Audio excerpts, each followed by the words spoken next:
about 11 o'clock in the morning, Tuesday the 6th of February 2018, public holiday, Waitangi Day in New Zealand. Just a bit of an update on the garden here. There was no wind, but the wind is building, so I'm sorry about wind noise. So just a progress report. A couple of months back I potted up 3 Castor Oil plant, Ricinus communis seedlings, into a large pot. The pot's about 16 inches, bit over 16 inches, or 400 mil, about 450 mil diameter. And obviously this is midsummer for us here now, and I heavily fertilised it and heavily watered it, and they've gone absolutely gangbusters, well over a metre high. So that's them. The bamboo, so in way of a progress report, the bamboo that I planted a few weeks ago, I think I showed the potting up of it. So there's been no signs of life from any of it yet, actually. We did the big tub. That looks like a castor oil seedling which has popped up in the potting mix. So they're quite distinctive. When they first sprout they look a bit like a pumpkin, but once the next leaf develops, pretty clear. So I might tease that out and pot that up a bit later. And the other ones, the 2 with a wee bit of root there to the right, and that bunch in a pot, but no actual signs of life in them yet, so a little bit disappointing, a little bit slow. And as we move over this way, I've got a number of things set out here. Now, I did just want to bring out, make a point here. You see I've got a number of plants sitting here on the lawn. Now, you actually don't want to have this, generally, and not because like it might damage the lawn if you've got a pretty lawn rather than a lawn that's mostly sort of green weeds. But what some people don't realise is when you leave plants sitting on the lawn, and if you don't move them, or at least once a week, what happens is that a little wet patch develops under the pot. It stays moist in between when the other roots in the pot are drying out. So what the plant does is it puts its most important roots, the little fine ones that drink the water, into the area just below the pot. So when you later pick up the pot to move it, to pot it up, to move it somewhere else, to give it away, to sell it, the actual plant will go downhill and die quite quickly, or become severely disabled and take a long time to recover. So when you do have plants sitting on the ground, it doesn't matter so much if it's concrete, because they won't root into it, or if it's like a hard-packed gravel, they won't root into it.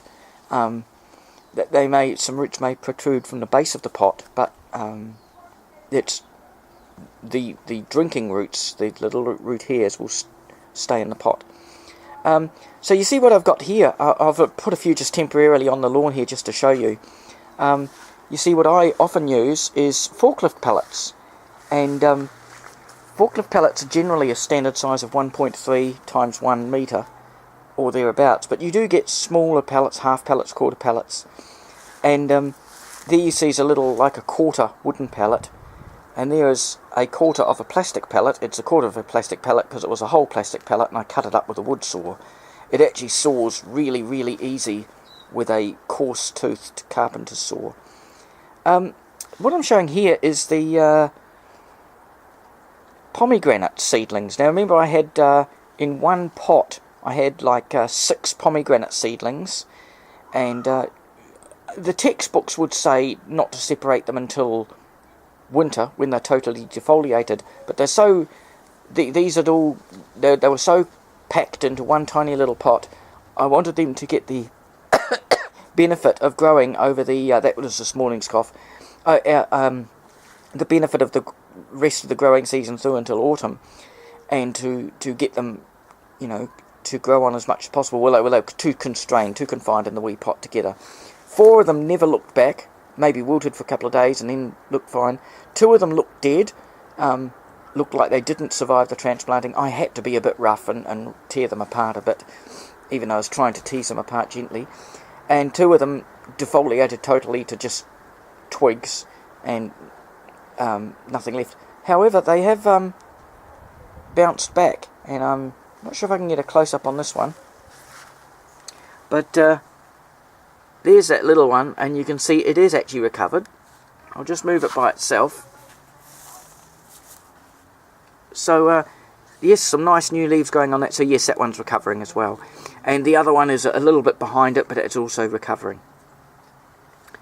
just a point, those are Castor Oil seedlings. Remember, it's poisonous if you eat it, drink it or smoke it, so don't put it where kids or babies can eat the seeds. And the medicine is made from it in a special way that is not poisonous. But an oil can be gained from the seeds for either medicinal uses or for certain specific engineering uses. Those are some of the little agaves that I separated out and I showed potting up. And what I did just a few days ago, and again it was not the right season, I had six was it? Greengages? Seven greengages. That's the green, that's it's an English plum, which is green when it's fully ripe, and they are actually quite sweet. You might think, oh, they're green, they're not ripe yet, they're sour. No, they're actually quite sweet. Somewhere along the line, a couple of years ago, I got some greengage fresh seeds and I planted them, and I had a total of 7, again, all in one little pot, all crowded. Yes, officially the rule book would say wait until winter and separate them when they're deciduous, but I wanted to try to get the benefit of a growing season out of them. So I put 2 large ones in a pot. That's a bucket pot, a bucket with holes for drainage. And so they're over half a metre high, one of them. The other one's a tiny bit shorter. And some little ones. There was a total of 3 tiny little itsy-bitsy little ones, about 4 or 6 inches high, so about 100 to 150 millimetres. And the other thing that I did recently was the 40-litre rectangular plastic tub that I had previously bought from Bunnings, that's a large hardware store, and drilled holes in the bottom, and they were good tubs for larger plants. And here's one here, just being used to hold some potting mix. They were unavailable last time I went there. So, and I looked in Mitre 10, and I didn't, that's another chain of hardware store, didn't like what they had either. So I've arranged for a helicopter to fly overhead just at the moment, so I hope you're enjoying that. But what I did get last time was I stopped at Bunnings and they had these. They were actually even cheaper. They were about half the price, about $4 instead of $8. A 42-litre bin, and you see I've potted on into that a Trachycarpus fortunei, the Chinese windmill palm. That was in a 10-litre bucket, but it was the root formation at the bottom had pushed down and pushed it out, was pushing it up through the top of the bucket. So when you watered it, the water sort of all spilled off the top and didn't get much of a drink. So that's now planted in that tub. It's got drainage holes I drilled in the bottom. Yes, it's a little African marigold. Look, they were 95 cents at Bunnings. I thought I'd buy a couple of them. If they go to seed and drop a few seeds around, yes, we can have some little flowers, because they will self-seed once you get a couple in your garden. Sometimes that can be a bit of a pest, but anyway. And as you see, I've left around about 3 inches or about 75 millimetres at the top. So now, instead of just splashing the water across the top of the bucket because the plant's pushed itself right to the top, it can get a really good soaking with the garden hose. And talking about that, in case you had actually thought, New Zealand doesn't actually have snakes, and you might have thought this was the common blue lawn snake, but in New Zealand the lawn snake we have is more commonly green, but this one's a blue one, and water can indeed come out the end of that if you require, which is quite good at this summer time of year. So that was really all the progress to report. Oh, you see the little castor oil there in a pot, so that one's about half a metre high. Seem to have had quite a few sprout this summer. The winter normally kills them off. I managed to have 1 or 2 stay alive right up in pots close to the house or inside. It will be quite interesting. I'm going to swerve back to this. It was a bit cloudy, but the sun's poking out, so it might just glare in the camera a wee bit. So this large pot with the 3 large castor oil in it, we'll see how it goes. If come towards autumn, I might be able to give them a wee bit of a funny pruning and somehow get that into the living room and put it up by the big window, because that would be like a sort of a pretty interesting mega indoor plant for the winter. But who knows? Anyway, it's growing nice at the moment, that's all. So yeah, there we go. And there's the just looking back to those pomegranates again. So it does look like I'll eventually get 6 out of 6 survivors out of the pomegranates, even though I really had to be brutal pulling them apart. But the last 2 have really struggled, and they've had to regrow their leaves from nothingness. They lost all their leaves. But that's definitely coming back. So I'm pretty pleased with that. I would have been disappointed if the two smaller ones had completely failed to thrive or survive the transplanting process. So, yeah, they're a little bit floppy, given that when they were growing together, they obviously supported each other to a degree. And the one other thing is the carob that I showed a couple of months back now. This one here seems to have become a bit more floppy. Just in this last week or so, we had the tail end of a tropical cyclone go through, and a number of plants got blown over, and pulled some of these with them, and stressed them a bit.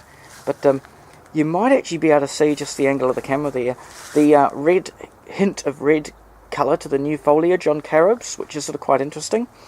But it looks like I've got 12 out of 12 survivors, even the very smallest one.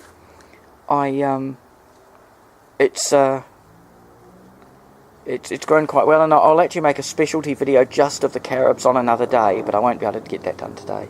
So there we go with the carobs. It looks like, again, they were in two pots, about 6 in each pot, and I had to be brutal pulling them apart.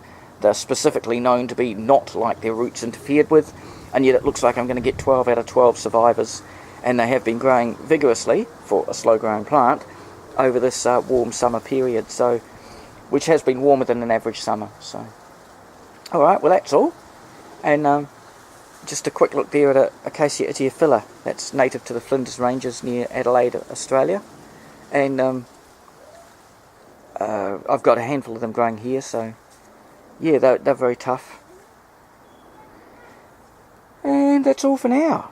But yeah, you could just get a glimpse there. There's another little quarter forklift pallet. So just do remember, if you're sitting pots on ground, as in dirt or grass or lawn, not concrete, not packed gravel, do put something down so that their roots, the most important part of their roots, does not go into the ground just below the pot. Otherwise, as soon as you lift the pot up, you tear all of the important roots, and you think you're getting away with a pot plant, but it's the roots in the pot are just the ones that anchor it.